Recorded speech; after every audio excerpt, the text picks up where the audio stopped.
Greetings, listener. Check out this scene. A tale of two maladjusted spellcasters and an anime teen. It's Oops, all Necromancers.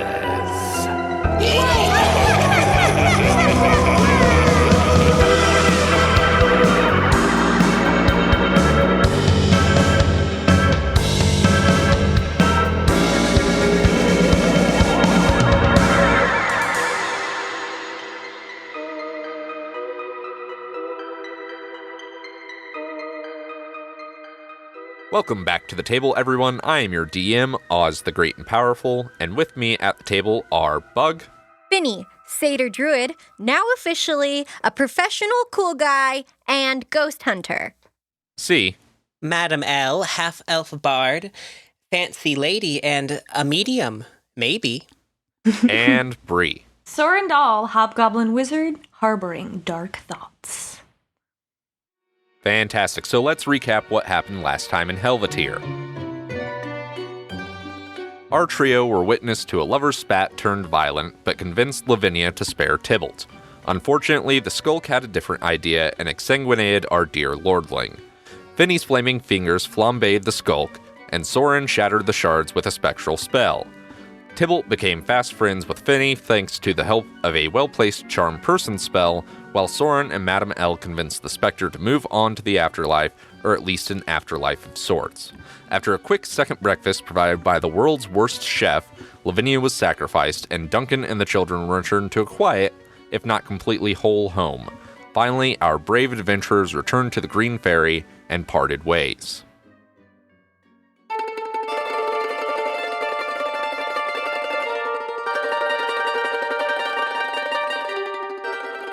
Sorrin, you're having the dream again. Once more, in the middle of morning drill, your commanding officer, a stout half-giantess by the name of Kreia Rockcrush, Sergeant Major Rockcrush to you, calls out, Private Dahl, report to R&D on the double. At Research and Development, you're led to a sitting room, the receptionist letting you know that Head Arcanist Methtil will be with you shortly and to help yourself to some tea. Methtil arrives, as he has done hundreds, if not thousands of times, and your anxiety grows. What starts as pleasant, if awkward, small talk about your experience as rank-and-file military, quickly turns to talking about your family history, the results of your physical, and about how you're a prime candidate for a new program. Project Perpetual. Finally, the poison that you never expected in your tea, never from the ally, takes effect. The void seeps in at the edges of your vision, all-consuming. There's a flash of brightness, your hands and feet bound to the operating table. You can feel the cold steel rubbing at wrists and ankles. A gentle susurrus of chanting laps at the edge of perception. Looming above you, bonesaw glinting in the cold lamplight, is a determined Methtil. Mercifully, the darkness crashes back in, moments before the bonesaw makes contact with your chest.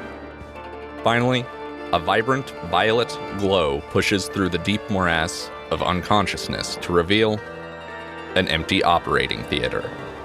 You stand at the center of a massive sigil marred by blood and gore, surrounded by near unrecognizable corpses save for the twisted body of Head Arcanist Methtil. And in this moment, you realize something. Your heart's not beating, and then it beats. Once. And you see, just briefly, the half-rotted face of its previous owner, eyes nothing but violet-green pinpricks of dancing flame, and he is cackling. And then you wake up.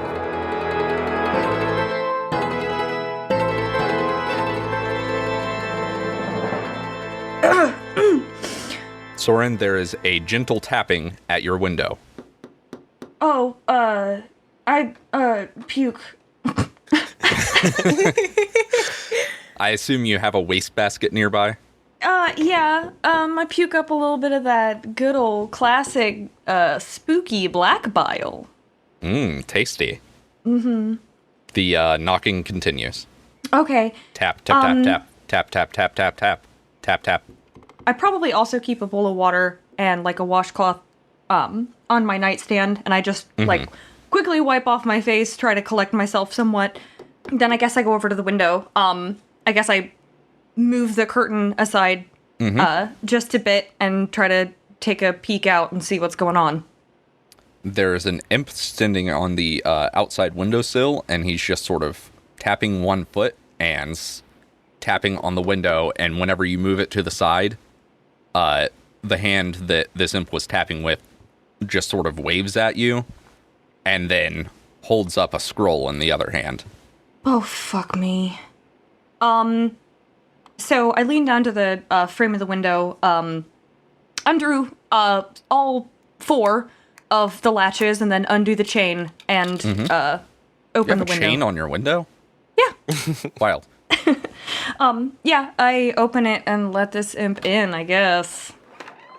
Can I help you?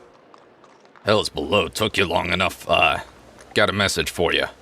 And he sort of tosses the scroll onto the floor and says, Gotta go. and does a backflip out the window and flies away. Okay. I'm really sorely tempted to just leave the letter there, but I don't think I have a choice. So I pick it up, kind of sit back down on my bed and open it. The basics of the letter is, hey, it's your boy, Torden. Come talk to me. Come report. I'm interested. What's going on with Madame L? Okay. As soon as possible. Okay. AKA, you should have been there 10 minutes ago. Yeah, I know. I know what this means. Okay. I guess then I set the letter back down, re-latch all the locks, and redo the chain on the window, and then go down through the trapdoor. So basically, I'm renting rooms in a, 3-story, pretty run-down, fairly large house. I imagine it's sort of, slanted a little bit, like it's in pretty desperate need of repair. Like it used to be probably a very nice home, but has been left kind of derelict and not really cared for very well. I actually live and sleep in the attic, which is very sparse, but any actual personal belongings are stored in a heavily locked trunk at the end of a cot.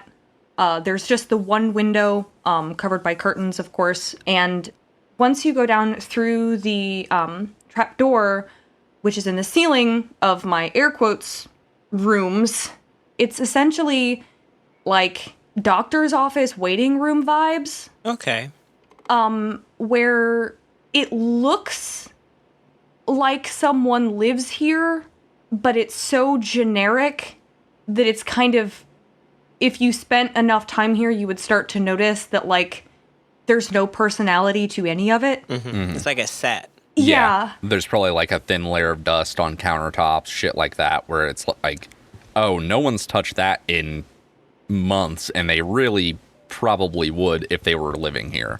Yeah, and there's curtains on most of the windows, but any of the west-facing windows have large plants obscuring them. Sorry, where was I? Yeah, I guess I get prepared, make sure I got my glasses on my chain, tuck all my extra... Ooh, I don't know, would I take my weapons with me? Yes. Make sure I've got all my daggers and my crossbow stored as per usual. Probably triple check the locks, peek out the windows to make sure nobody's looking, and then, again, go out the fire escape, down into the sort of wild, untamed back garden, and then jump over the wall. So yeah, you make your way to the offices. The receptionist seems to have been expecting you. Of course she is. And goes ahead and sends you back. And there, sitting at his desk, is Torden von Astor. Oh, I'm sweating so much. Fingers steepled, and says, Sorrin, why don't you go ahead and have a seat and fill me in on our topic of discussion? Of course, Dark Lord. Door open or closed? Closed. Yeah, I turn and shut the door. Then I guess I sit down very stiffly. Do you have any particular line of inquiry you would like to begin with, Dark Lord? Well, I'd like to know how the operation went. Were you able to get into Elle's good graces? Good. I can't say, but she is tolerating me at the very least. Good, good.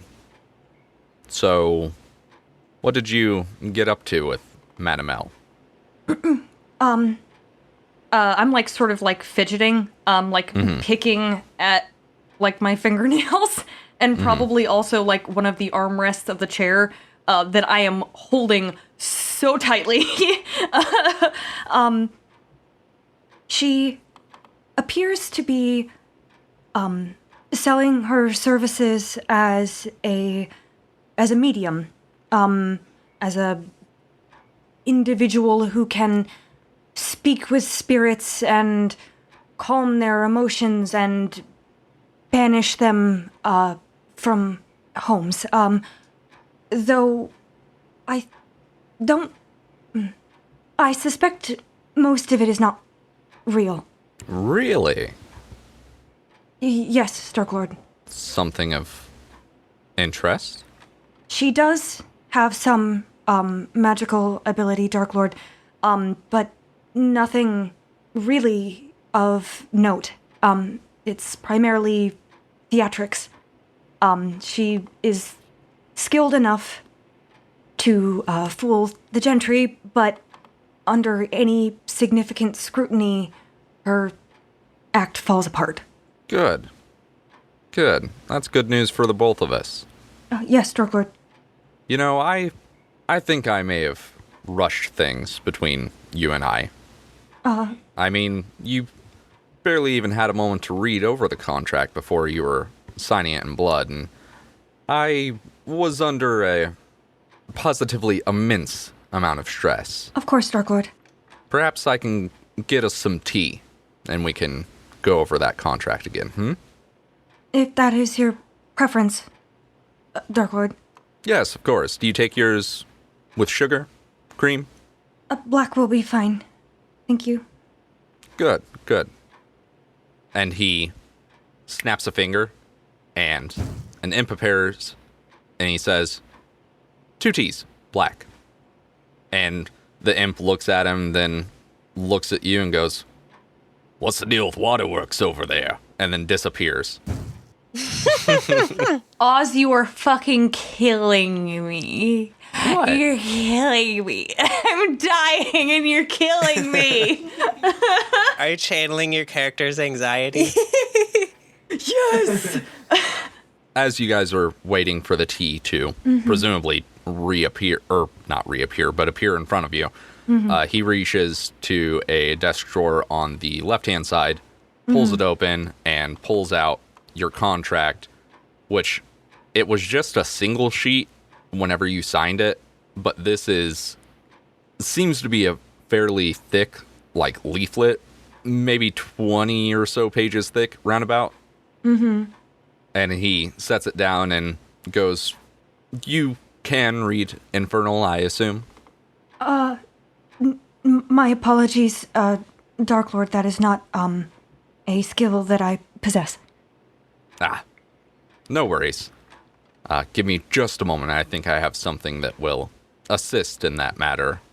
And he walks over to a chest of drawers and pulls out one seemingly at random and goes, yes, this'll work.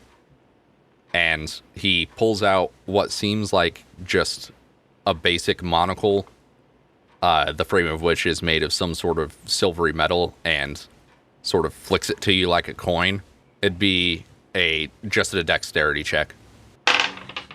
That is a 3 plus. Let's take a red hot look at my dexterity here, guys. Is that a 2? No, that is a 6 total. No, I think you sort of shakily paw at it and instead just sort of slap it onto the desk. And he goes, Maybe I was wrong about you, Mr. Doll. Anyway, please, go ahead and give it a read. Most gracious of you, Dark Lord. Thank you. I guess, like, with shaking hands, I sort of, like, hold it up to my right eye, I guess? And am I allowed to touch the contract? Can I, like, pick it up? Oh, yeah. Okay. Yeah, then I guess I hold the monocle up to my right eye and try to read this contract. Yeah, as you were looking at the contract, as soon as you put that monocle in front of your eye, you see a weird sort of mixed image, because presumably you haven't closed your left eye, where it's both written in Infernal and then also written in Common, and then you close your left eye and you can read it just fine. Okay. The contract reads, I, the undersigned, do agree to act as an informant on the individual known as Madame L in perpetuity. Furthermore, I will not discuss such arrangements between a one Torden Vanastor and myself with said Madame L on pain of death via heart pulverization. I do also hereby authorize Torden Vanastor as sole benefactor to any and all material wealth or estates I may own upon time of death. Should I fail to report adequately or break this contract, I also authorize the use of my eternal soul in any of the various rituals listed in subsections A through G of this contract. And then below the signature line, it reads, from the desk of Cromulence Savast, Darkness Belial, Infernal Litigator of the Six. I'm flipping through to those subsections. Okay. You notice that the only contract is in fact the first page. Okay. Subsections A through G contain multitudinous different rituals, some of the highlights including planar binding of a greater devil, multi-soul enshroudment, and the ritual of grim tophification, spheroid subtype. Which seems like you don't really understand the magic behind it, but the basis seems to be that it turns souls into candy. Okay. Anything else? Those are just so the subsections. There's 20-some pages of different rituals your soul could be used in. Okay. All right. I'm not sure. Okay. That seems pretty straightforward. Once I'm through with the contract, I probably reread it several times, and try to commit it to memory. Midway through your reading, the imp shows back up and sets down 2 cups of tea on saucers, one in front of each of you. Thank you. The imp just sort of looks at you in a very confused way. Was I supposed to be like, fuck off, nerd? No, it just sort of looks at you and then pops out of existence again. Okay. I set the sort of like leaf of pages back down on Lord Vanastor's desk. I take off the monocle and place it, I guess, off to the side. Was very gracious of you, Dark Lord Vanastor. Can I roll a check to see if I am entitled to a copy by law? Yeah, that'd be a history check. Okay. Also, it's Vanastor. Vanastor? What do I keep saying? Vanastor. Oh, sorry. No wonder he It's okay. hates me. I keep saying his name wrong. 11 on the dice plus 5. That is a 16 for history check. You know, between 2 individuals that normally form a contract, it's not uncommon. I will say another thing. I know you only asked about a specific thing with it as far as the history check, but you did decent enough.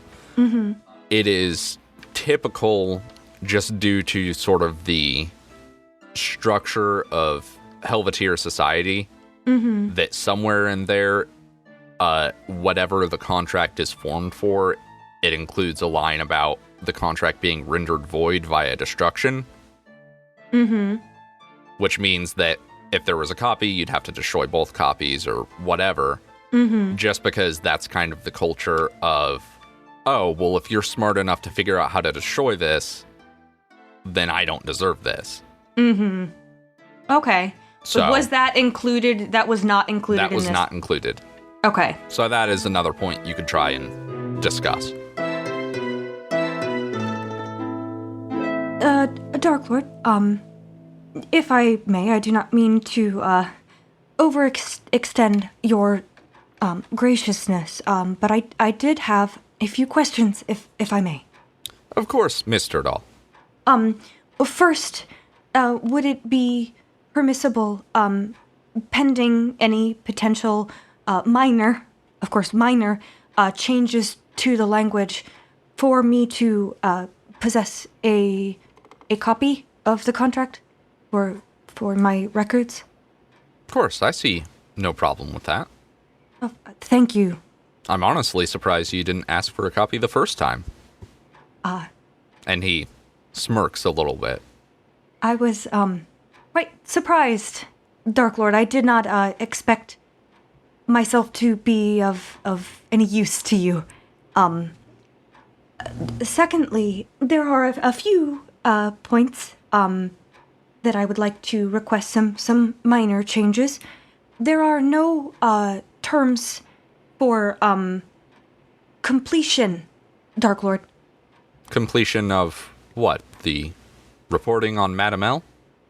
The task, yes. Oh, that's covered under the part where it says in perpetuity. Yes, sir. However, Well, how long do you think is proper, Sorrin? as long as your Dark Lord, sees fit, to utilize me, of course. Let's say a year and a day. Does that sound fair? Yes, that is very gracious of you, Dark Lord, yes. And that would include language considering that the contract, legally complete and no longer valid at that point? Once it is completed in a year and a day? Of course. Of course. And one last thing, Dark Lord. I know it is typical, two last things. I know it is typical for the language of contracts to contain language about, the contract being, void if all copies are destroyed. Ah, you've got a keen eye for Helvettyr's law there. No, Sorrin. no, sir. Not at Should all. have went to work for Cromulence rather than myself, but of course, we'll make sure that there is an amendment including that as well. Of course, Dark Lord. Can I roll an insight check? He's being like too forgiving on stuff. Can I Absolutely. roll insight? Okay. Do it to it. So 18 on a dice plus insight is a 1, so 19. He seems to be just in a good mood today. Oh, okay. All right. And seems to be generally on the up and up about what he's talking about. Okay. One last thing. Dark Lord, I don't see any stipulations in the contract, concerning what happens to my personal information once the contract is complete. Your personal information. Yes, Dark Lord, you mentioned it when you first invited me to your office. Oh, Mr. Sorrin. The only information I had on you is that you are from Nithraxil. But now that you've signed the contract, I don't need to uphold that illusion. I don't have information on you. All I have is a willing servant. And that is you. Fuck this guy. Why don't I go ahead and send off those addendums to be signed by the Darkness Belial, and we'll get that contract signed, and you can be on your way. Now, you barely touched your tea. Care for a toffee? And you see him gesture to a candy bowl that contains a good amount of spherical toffees, and he grabs one and pops it in his mouth, and he says they're devilishly delicious.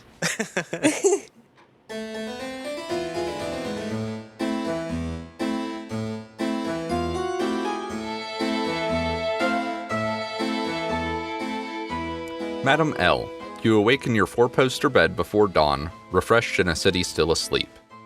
You head out the back entrance of the Green Ferry, veil covering your face, walking through back alleys further into the courts of opulence. The Abyssin's spire looms in the distance, backlit by the slowly rising sun, as you hail a carriage to a small disused cemetery, ancient even compared to the buildings that have stood by it for centuries. In the back of said cemetery, you enter a slightly crumbling, ornate mausoleum. Its eternal stone emblazoned with the crest of your family, a black hawk. Once inside, you light a torch and press a hidden stone switch, handing off your torch to your unseen servant as the stone slab in front of you slides aside, a now long-forgotten ancestor having performed their duty of guarding this passage admirably. The simple stone passage is short, connecting to the catacombs that run under the heart of the city through which your journey is long and winding, but this has never bothered you. You take it as you always have, calmly and deliberately, running your hand along the smooth marble walls as your cane taps a steady rhythm, a sharp counterpoint to the silence of stone. Seeing anyone else in the catacombs is rare, but every now and again the faintest flicker of another torch can be seen, quickly rushing along its way. You reach the end of your journey, touching another panel that is flush with the wall, and open a door to the family crypt, a decadent affair that speaks to the generational wealth of your family. You ascend a narrow staircase, going past another floor of elves long dead, finally reaching the surface vaults where a sliver of daylight peeks under the wooden door, just enough light to see by. Your servant extinguishes your torch at a small signal from you as you reach to light a candle in the front of a vault near the door. Its flickering flame illuminates a name engraven image, familiar to you as your own. Lyra, Mother. So, you open the door, and daylight streams into the musty mausoleum, which overlooks a massive estate. There are tall, ornate hedges with dark green leaves, some sort of strange thorn flowers in a sort of garden around this mausoleum, stone pathways leading past dark, clear pools of water, and you just sort of wind your way through these paths toward an opulent mansion, entering through a side door into a kitchen.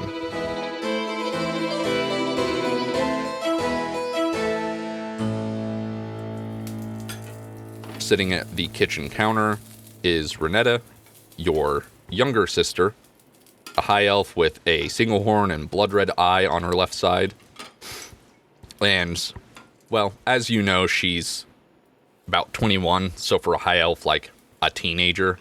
And she's just sitting there in her pajamas, you know, having an early breakfast, maybe some oatmeal and eggs. And Dorothea is there as well, the maid, and she seems to be preparing to make lunch. You know, she's got a stock going, and perhaps she's making some sort of soup. She's got dough that's rising, that sort of deal. And Rin turns as you come through her door and goes, "Oh, hey, El. Where you been?" And Dorothea looks your way and goes, "Luella, you really should eat more when you're away. You're looking a bit peaked." Oh, Dory, you know me. I just get so caught up in when I'm away on the business trips and such. How long has it been, Ren? Far too long, sister. Weeks? Months, maybe? You're not really around anymore, it seems. Just like father. And she kind of has a strained smile when she says that. Oof. I know, Yeah. right? Yeah, big oof. And she goes back to eating her oatmeal. Man, that hit me even. Did I make her enough of a teen by saying big oof? Big oof. Anyway. I suppose Madame L is kind of taken aback, and she'll kind of sit down and at the dinner table. Or is this all taking place like in the kitchen? This is the kitchen. So there is like, the kitchen's pretty big, and there is a large like marble island running between where the stoves are, and then there's pantries on the other side, and like a large oven for bread and stuff like that. So I think that Renetta is sort of sitting at the end closer to the door that you came in by, and Dory is not much further along, and she's, you know, prepping food and stuff. Okay. Madame L says to Dory, "Dory, do you still make the best abyssal omelet?" Of course. Elle, would you like me to go ahead and whip you one up? That would be absolutely fantastic.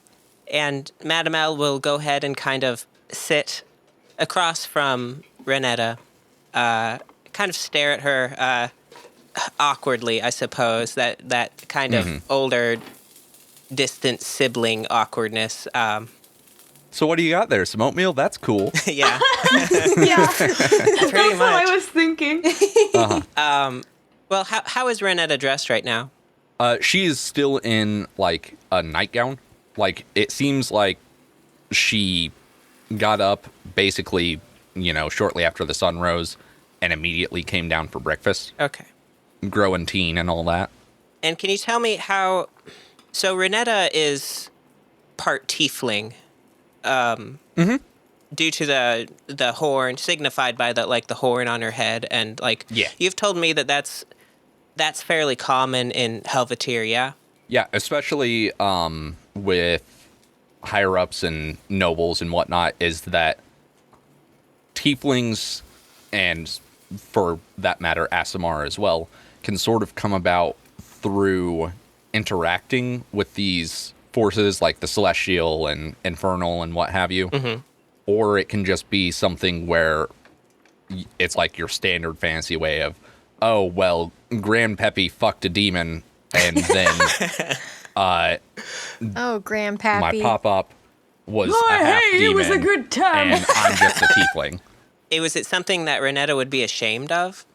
No. It's definitely, like, worn as a mark of pride, especially in Helvettyr. It's like, oh, yeah, well, sure, you got, horns and red skin and all that, and you did a bunch of warlock shit, but I'm so cool, or more realistically, my family is so cool, that I just sort of Okay. am. I see. This is not a case of her dealing with dark forces and slowly becoming one of them kind of thing, which is definitely a thing that can happen. It's more likely that because Pop likes to fuck around with demons and devils and make deals with them and things, that I guess magically his sperm got all fucky. I don't know. It's Bill Gates. Bill Gates put Bill a Gates got him demon. with the demon juice, and now he's having weird little demon kitties. Okay, I ask all of that partially because I feel like it would be kind of the typical, hey kid, how's it going? Looking older for Madame L to say, my Ren, your horn, it seems to have grown since the last time I saw you. Oh, I know, right? Used to be a little nub, and look how big it is now. Tell you what, the other girls at school, so jealous. Oh, I'm sure. Are you the talk of the town by now? Well, I guess you could say that. And she kind of blushes a little bit and then goes back to her oatmeal and goes, so, out of town business, huh? Yes, trading and whatnot. I wouldn't bore you with the details, but it's quite thrilling. A lot of interesting characters. And it seems like as soon as she asked that, she sort of tuned out a bit. Like maybe, I don't know, maybe she thinks it's adult stuff. There's not you guys maybe had a better connection when you were younger, but you haven't been around. And, well, there's not a lot of positive role models. Yeah. As far as adults go for her. But she goes, yeah, cool. Well, Erden wanted to talk to you about something to do with that, I guess. He's in the study by this time, I assume. Ah, yes. I don't suppose that our brother has miraculously become any more pleasant since the last time I've seen him. No, you grew up in a different orchard compared to the apple that is him who fell from the tree that is father. She thinks it over and goes, yeah, I'm pretty sure that's how the saying goes. I couldn't have said it better myself. Well, I suppose I shouldn't keep him waiting. You know how he gets. And Dory, who's just sort of bustling behind you, just goes, I'll make sure to bring your omelet up to the study. Thank you, Dory. Of course, Luella. And I suppose she'll kind of stand there awkwardly for a moment, hoping to engage her sister again, but, Nope. She's scrolling through her fantasy sending stone. oh, yeah. Yeah. There's this new app. It's all about mechanical clocks. Oh, all the rage. TikTok, I think it's called. Anyway, yeah, I suppose she'll go ahead and, Time to heavily date this episode of the podcast. yeah, I suppose she'll go ahead and make her way through the house, the mansion, and to the study where I assume Airden is always in the study. Is that right? Oh, yeah. He's, well, as I mangled that saying, he is the apple that fell from the tree that is father. What is my walk to the study like? Quiet. The house has never really been a bustling place. Your father usually is pretty particular about the number of servants and, you know, that they be neither heard nor seen, ideally, which is something that obviously you've broken free of, and Renetta has as well a bit. So there's not much to be heard. Maybe when you were much younger, there were more people coming and going. Your father sort of ran the business out of the house, but it seems like, especially recently, since your mother's disappearance / presumed passing, that he moved out to the offices and he seems to be distancing himself from the house as a whole. So Airden has kind of taken over that role. Yep. He takes over just sort of running the other ledgers and stuff. I don't know shit about accounting, but sure, it's in there somewhere. All right. Well, I'll go ahead and make my way to the study, and before I enter, I'll kind of take a breath, and I'll go ahead and knock there. Enter. And Luella does enter. And there, sitting behind a massive ornate desk, is Airden, who more and more starts to look a lot like father. He has the same long raven black hair, even seems to be maintaining his nails in a similar style of dress, and he looks up and goes, "Ah, Luella, you've finally come home. So, where have you been?" Oh, my, Airden, just always down to business, just like father. Well, yes, we haven't received any word from you for, it feels like eons, Luella, and we don't know what you're doing, how you're ruining the family image this time. So where have you been? Well, you know how business is, Airden. It gets a hold of you, and you just get consumed by it. Sure, Luella. And how has this business been going? This business that I haven't seen nor heard of. Well, of course you wouldn't see it. It's not here in Helvettyr. You understand that Father's network spreads beyond Helvettyr, and I've heard nothing of the family name starting any new branch. You would think that it would have a connection to the family, considering what doors our name can open for you. Oh, of course. That's certainly what you were taught, Airden, but I've found a different way, you see. There are just as many doors closed to the family as there are open. I have been flitting about between Elgaleria Stead and Kuzuk Alt, facilitating trade between certain entities which lie outside the reach of our wonderful family name. And Airden looks at you, and there's a look of almost disgust on his face, and he says, "The dwarves? You've been facilitating trade with the dwarves. I'm very glad you're not besmirching our family name, Luella." It's fantasy classic, baby. Elves hate dwarves. Powerful. But of course, Airden, I wouldn't think of doing such a thing. But rest assured that the trade I'm facilitating is not anything of a technological or a militaristic nature. It is simply commodities, you see. Things that are cheap in the Thelmeric expanse, but those dwarves up in their flying city just can't get enough of these days.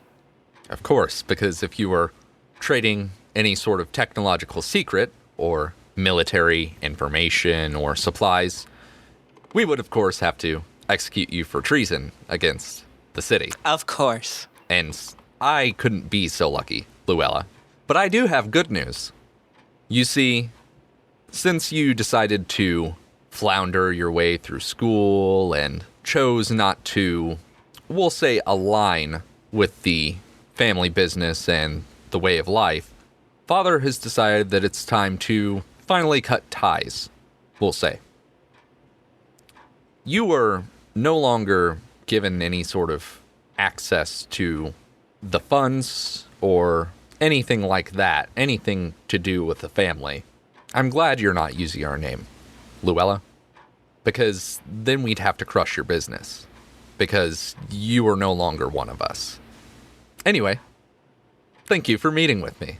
I believe it's getting close to time for you to go back to your, what was it, trading with dwarves, Luella? Heckin' jeez. Jiminy Crimbo. Fuck you. Fuck you, Dad. Yeah, Luella is has grown quite pale at that. Mm-hmm. I don't think she even has anything sassy to say. Now, he hasn't summoned any devils or called for guards or anything like that, so this is not a explicitly like, you got to get the fuck out now. Mm-hmm. But it's more of a get out of my sight. Mm-hmm. You disgust me. Yeah. Like I said, Erden, you are growing to be more and more like Father every day. And then she'll just turn heel and, I don't want to say storm out, but it's kind of probably what she does. Mm-hmm. Maybe slams down that walking stick a bit too hard. Uh-huh. He definitely, after he said his bit, before you even get your part out, has just went back to looking over his ledgers. It seems like he's in a bit better of a mood, but this did not bother him overly much. There is no love lost between the two of you. Cool. So we'll cut back to Sorrin. I miss Finnie. Me too. We'll get to Finnie. I'm sorry, y'all. Everybody loves me. What's that? A sad episode? How about another sad episode? Yeah, where are we at? Where are we at, Oz? Sorrin is currently standing outside the steps leading down to... How the fuck do you say her name? Because I'm looking at the spelling and it's so dumb. It's so dumb. Is it Eilina? Iolina. Iolina. So Sorrin is standing at the top of the steps leading down to Iolina's basement laboratory. Iolina, of course, being a student at the University Diabolic, your local magical university. And she has a small basement dorm/laboratory, which is how I'm going to say that from now on because it's such a stupid way to say laboratory. No, it's fucking sick. Keep doing it. Yeah, you hear what sounds like hurried footsteps back and forth, and there's definitely a crash, and then some sort of glass shattering, and everything stops for a second, and then the footsteps keep going. Then I guess I approach the door and do the secret knock. You know the one. Ah, you know the one. You do the secret knock, which sounds very cool and awesome and is very complicated. And you hear all the sounds behind the door stop, and then the door opens slightly, like the chain's still on it, and Iolina sort of peeks out from behind the door, and she does not look like she has slept in 3 days, and based on how her eye is sort of trimmering behind the door, you're pretty sure that she's had an almost lethal amount of coffee. She goes, "Oh, you.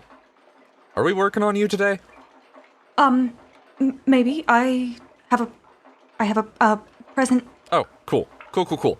All right, take this list, take this gold, go get the things on the list with the gold, and we'll get started. Good. And she slams the door again.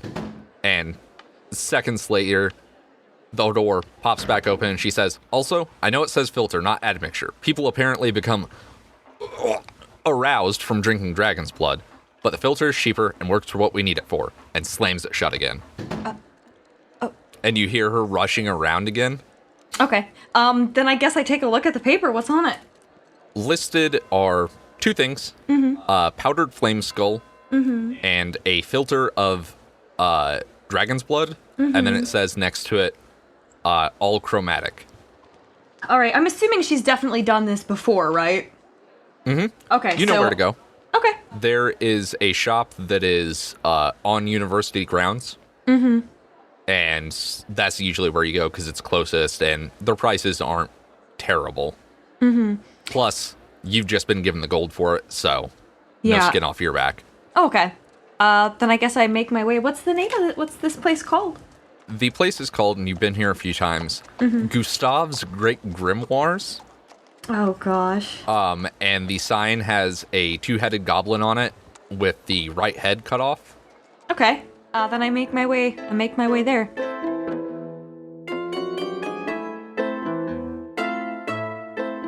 Yeah, you walk through the door, and there's a little tinkle of a bell as you push the door open. I flinch. And you see the standard, taxidermy goblin splayed hanging from the ceiling. It's one that's not super great. There's the second head sewn on, and you've seen before, like, it's a thing. Sometimes people just have stuffed goblins hanging from their ceiling, especially those who want to seem more arcane. Specifically 2-headed goblins because, the god of knowledge and all that. But this one, it's definitely like, they got a goblin, they got a second goblin head, they stitched it to the neck and said, well, that's good enough. Goblins are like, people. That sucks. Yep. Yeah, it's a bit fucked. A lot of them are very old. Generally, it is not a current practice. At least not in polite society. Whether people hunt down other people for, your random arcanist, who knows? It's Helvettyr. It's Helvettyr, baby! I don't walk through the center of the store. I probably walk in, immediately turn to the right, and then walk along the wall to the front desk. Good day. It's weird that you're saying that because there's no one behind the counter. There is, however, a bell on the counter with a sign that says ring for service. Oh. Gotcha. I guess I look at the bell sort of dubiously and I reach out and... Right before you touch the bell, there is a puff of smoke behind the counter. Oh, God, I jump. And standing before you, as he has a few times before, is a gator folk wearing a pointed cap and robes covered in stars and moons. Oh, absolutely fuck yes. And he goes, welcome to Gustav's Great Grimoires. I am Gustav. Oh, you. How are you? What can I get for you? Good day, Gustav. I require the, following items. And he looks over the list and goes, all right, got some powdered flame skull.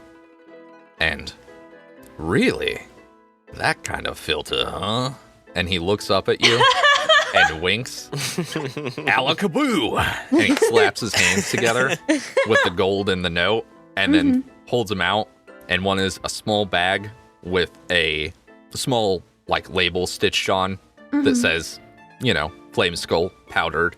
And then a vial that is in the shape of a heart, and you see a mixture in it that is sort of swirling that kind of looks like an oil slick, and then it sort of radiates between a blue and then a red, and then there's a bit of white and then green and then some that's almost black. And he goes, right. Would you like a bag for this, or will you stow it upon your person? I recommend not carrying well, it depends on what your thing is, but I wouldn't carry the filter out where anyone can see it.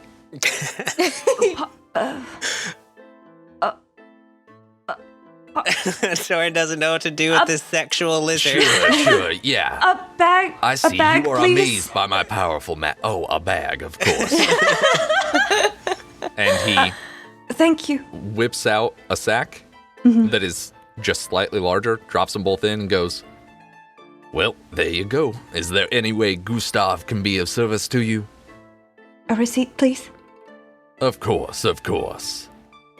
Shablow! and there is a receipt. And then you realize that it's just the list that you wrote, but with a check mark next to each of them, and then Gustav's signature. Okay, that's fine. Much appreciated. Looking good, Gustav. Thank you, thank you. And he does a very deep bow, like arms outspread, and then goes, Just, ring the bell if you need old Gustav. and disappears in a puff of smoke again. I look around like nervously because I find Gustav to be extremely threatening. He's very threatening and very sexual. I'm aware. What a sexual lizard.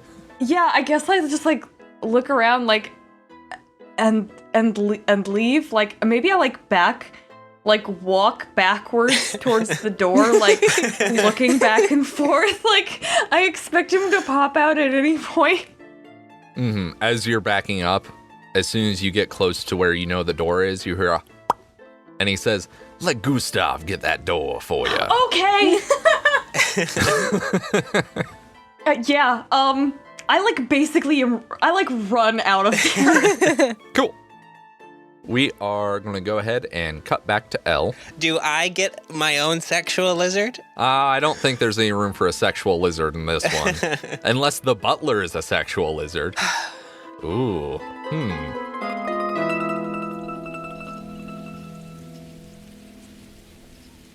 So we cut back to Madame L approaching the guest house, a place that you used to call home.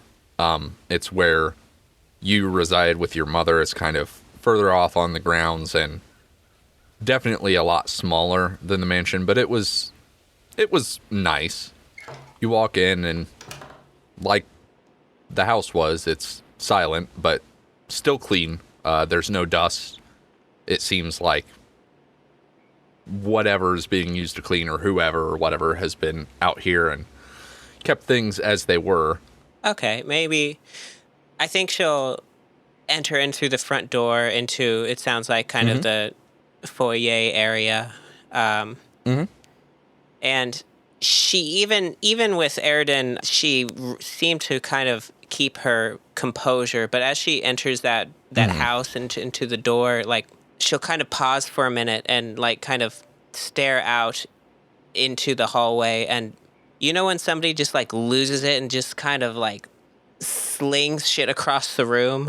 I think she kind of does that too. Like probably like there's a cute little entryway table and she just kind of like just flings all the shit across the hallway out of anger and frustration. And I think that immediately after you do that, you see, well, you know that it's your unseen servant because you can kind of see an after image of where it is. Just starts cleaning up again. That's just sort of how it's programmed. yeah. And after you've sort of had a little bit of a breakdown there, you hear a creak from up the stairs and then footsteps. And just sort of based on what you can hear, it seems like it started at the top of the stairs and then headed to the left towards your mother's room. Madame L would kind of gain her composure like it seems like she's so good at doing. And Dory, is that you? There is no response other than the slight creak of hinges as a door opens somewhere up above. She'll kind of grasp her cane and get it ready to draw, but she'll go ahead and walk up the stairs. You head up the stairs and presumably head towards the disruption or noise, and you see that the door to your mother's room is slightly open. Whether it was like that before you came into the house, or whether that was the source of the noise you heard, is unknown. But you hear what sounds like a further disturbance in her room. It sounds a bit like stuff's being tossed around. She'll go ahead and kind of slowly walk to the door and peek her head in. And you see some of your mother's effects just floating into the air, and then smashing into a wall, or being tossed into the fireplace. Her bottle of perfume launches from the vanity that is by her window and smashes into the fireplace. And then the sheets sort of get tossed off the bed. And finally, a pin lifts up from her writing desk and launches toward a painting above the fireplace and punches a hole in it. And you'd think, well, normally that pin would, maybe go through the canvas of the painting and then stop. But the pin went through and disappeared. Hello?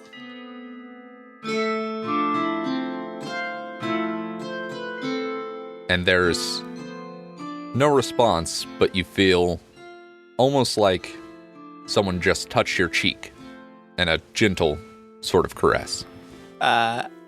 What is the painting of? Some sort of nature scene, like a small lake close to sunset, and it's got some nice reds and oranges, masterfully painted, reflecting off the water. And there's a small bench by a tree, just a nice little nature scene. Perhaps it was of somewhere of importance to your mother, or, maybe your pa just thought it'd look nice over the fireplace. Maybe it was a place of importance to them. Yeah, she'll go ahead and enter this room, which now probably smells very strongly of her mother's perfume. Mm-hmm. And it seems like we should investigate that painting. Hell yeah. Give me an investigation check. That is 19 plus 1 is 20. Very good. So you sort of prod at this hole in the painting, and much like the pin, your finger goes right through. And so you feel around a bit, and it seems like the frame of the painting is pretty firmly attached to the wall. But after a bit of looking, maybe down at the perfume bottle, and then up the flue of the chimney, you see that there is a small handle. And so, you sort of reach out and give it a little tug, and it pulls slightly and then clicks. And after that, you reach back up and push the pang a little, like from side to side, and it is now free moving. And you move the pang to the side, and behind is a loot, some sort of small journal, and some loose sheets of paper that, when you look a little bit closer, look like sheet music. And you recognize the loot, of course. Okay. Because it's your mother's. Something that you thought maybe she took with her. Maybe it was gotten rid of by your father. Regardless, when she disappeared, so did the loot. That's probably kind of bittersweet, because I feel like that's something that would be like a holdout of whether or not she had just disappeared, or if she's still alive somewhere. Mm-hmm. Yeah, I think Madame L, or Luella, or whatever I'm going to call her now. Well, I guess in this instance, she's very much Luella, and she'll kind of pull out the loot from that. Is it like a vault? Yeah, you can clearly see where the chimney runs behind this hollow section of the wall. Mm-hmm. But other than that, it's a fairly spacious chamber. I mean, large enough to store a loot sitting upright. Yeah. As well as the other accoutrement around it. She'll pull out the loot and kind of hold it very carefully. I don't think she really has held any kind of musical instrument. And as you're holding it, presumably in the way that one would hold a lute, i.e., you feel a slight pressure on the fretboard, and then the strings are strummed. And it is a chord. And then there is nothing. Well, shit. Trying to decide what Madame L would do. Sit in this house and cry for 20 years? Yeah. Honestly, though, yeah. I think as the scene draws to a close, we'll see Madame L collapsed, alone, on the floor, holding this lute in the middle of her mother's room.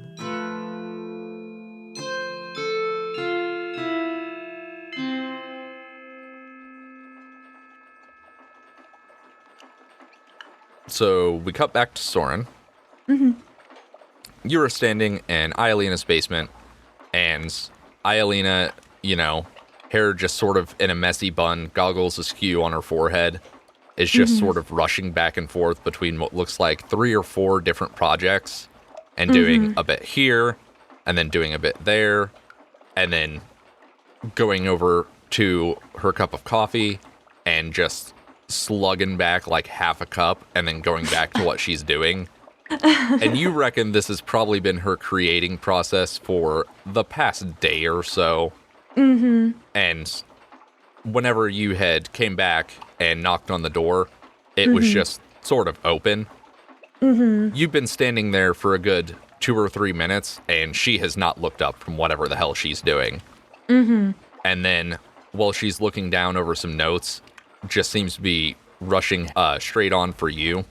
Mm-hmm. And sort of bumps into your chest and goes, "Oh, you're back. Cool, so you want to follow me down to the sub-basement and we can get this thing going? You got the stuff, or what's up?" Yes, Lady Whitlock, I acquired the items, you requested, and I have, a gift and something else of interest. Cool. You can show me that after. Let's get down there. Come on. Hurry. Go. Yeah, And she opens up a trap door leading to a ladder in this sort of, like dingy earthen hallway. She says, "Okay, you first. Gotta lock this thing up after me. Come on. Go.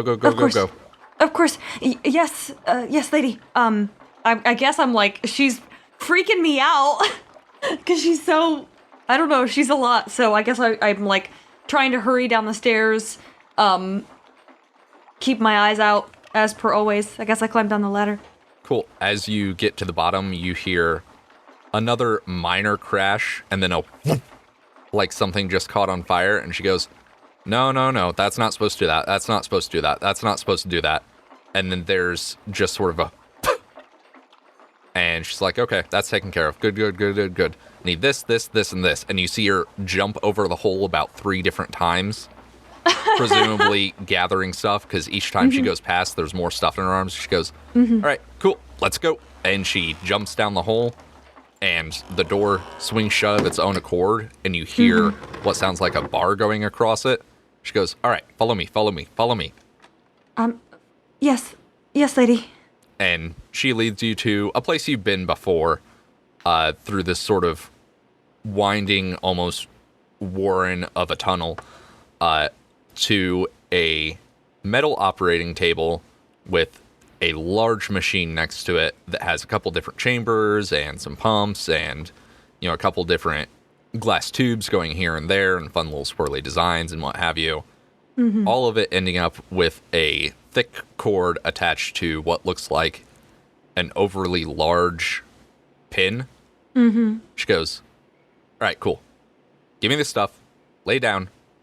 And you want anything for this? Because it's going to hurt." No, thank you. "All right, well, we don't need this." And she tosses a bottle behind her back, and it just sort of shatters against the wall. I guess this whole time I'm like, while she's like ushering me through, I have like this little paper bag like clutched so tightly in both of my hands. There's like sweaty handprints on both sides of it. I'm like holding onto this thing for like any sense of stability. I guess I just sort of thrust it at her before I lie down. And she goes, "Oh, right, the stuff. Cool. And she takes and upends the bag of powder, which is just sort of this vaguely luminescent green powder. And you get a whiff of... Does bone smell like things? Absolutely. You get a whiff of bone, and then she pops the top on the bottle with the liquid in it, the filter of dragon's blood, and she goes, "Oh, yep, that's the real stuff." She takes a little sip and goes, "Nope, don't see what people see in that." Anyway, pours it into this large metal cup she has, and then grabs a smaller cup and flips it upside down on top of it, slaps it, shakes it up. Like a fucking martini? Absolutely. And then pours it into 3 different vials on the side of the machine. And you see it launch through these vials into one of the larger chambers. And something swirls it up, goes through another vial, into another chamber. And flames blast out from the sides in this chamber onto the mixture. And then finally, it goes towards the tube attached to the back of this oversized pin. She goes, "All right, so what are you thinking this time?" What? The picture. What picture? What do you want? Whatever. Cool, so it's up to me. Good. Flaming skull, third eye. Got it. Oh. Lay down, try to relax. Oh. And she clicks a button on the side of this pin, and you hear this loud buzzing noise that you've heard before. And she goes, "Oh yeah, the clothes, the shirt. That's gonna have to come off." Okay. I guess I do. I like kind of try to fold it up neatly and set it on the ground. Yeah, fold it up nice. Whatever. Lay down. Yes. And she gets to work on your back left shoulder. And at first it feels, well, kind of like a tattoo feels, which is, just some general stinging. And then the magic kicks in. The magic that you've dealt with before. And your whole body simultaneously feels like it is on fire, and then that it's freezing cold. And then you feel like you're coming down with a fever, as if you've been poisoned. And then you feel like that section of skin is melting. And then, all of a sudden, everything glows. Well, everything that's magical, that is. Including yourself, and multiple things that Iolina is wearing, including her goggles. And then, after what feels like an eternity of pain, it stops. And she goes, "Okay, cool, done. That looks sick. So, let me know what it does. Make sure to get detailed notes. And yeah, so what was this about a present?" And you see that there is a second coffee pot down here, and she pours herself another cup of coffee. Yes. Lady Wetlock, just a moment. Sorrin, it's Iolina. Iolina? Just a moment, please. I guess I'm just trying to put my shirt back on and get myself situated. She taps her foot impatiently as she chugs another half cup of coffee. Here. And I pull out the notes I took from Lavinia's heart. The, documentation that I took and pass those over to her. Is this something you can work with? She looks it over and then flips to see if there's any notes on the backside, and then looks it over again and goes, "This the whole thing?" I believe so, yes. There was also, and I guess I reach into my bag or whatever. It's probably sitting on the floor, reach into it, and pull out the little vial of residual goo from the... Skulk? Yes, the skulk. From the skulk. She looks over the notes once again, and then just sort of goes, folds it up about 7 different times, and just sort of shoves it behind her ear. And goes, "All right, cool. What's this? Pops the cap on it and goes, smells like Shadowfell. Oh, yep, that's skulk juice. Where'd you get skulk juice in Helvettyr? Ooh, I like you, Sorrin. I like you. Always bring me good things." You're welcome. Should I expect, and I kind of look at my shoulder, any side effects or similar to last time? Oh, it's going to feel weird for a little bit. Also, use this ointment, and she reaches behind this massive machine and pulls out a small tub with a, cork topper in it. Goes, rub that on there 3 times a day. Try and keep it clean. Also, if it starts talking, don't listen to it. Okay. Oh, and, notes. Want notes. All about it. Oh, okay. Of course, Lady Eileen. Hey, there we go. That's my buddy. It's my buddy Sorrin. Okay, time to go. I got work yes. to do. Of course. Go. And she snaps, and you hear the lock slide to the side, and the trapdoor opens itself up again. Okay, I leave. And before you're even out the door, she is no longer paying attention to you. She's back to what she was doing. Okay. As you look back one last time as the door is closing, you see her rushing somewhere in her rooms, holding a large syringe filled with a glowing green fluid. And she goes, yeah. This'll work good.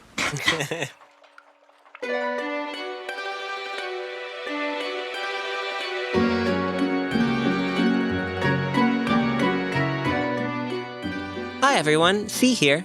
And Bug. Thanks for listening. As always, you can follow us on Instagram, Twitter, and Facebook at All Necromancers for art, music, and details on the show. If you're looking for a way to support us other than following us on social media or reviewing us on Apple Podcasts, well, I'm releasing all of the music I've written for the podcast on my Bandcamp. You can find a link to that on our links page at bit.ly/allnecromancers. We'll be back next week for my sweet Finnie's Level Up episode. After that, we're going to be taking a 1-week break before we embark upon a brief departure from our campaign in Tethmere. Ooh, how enticing. We'll have more details next week. See you then.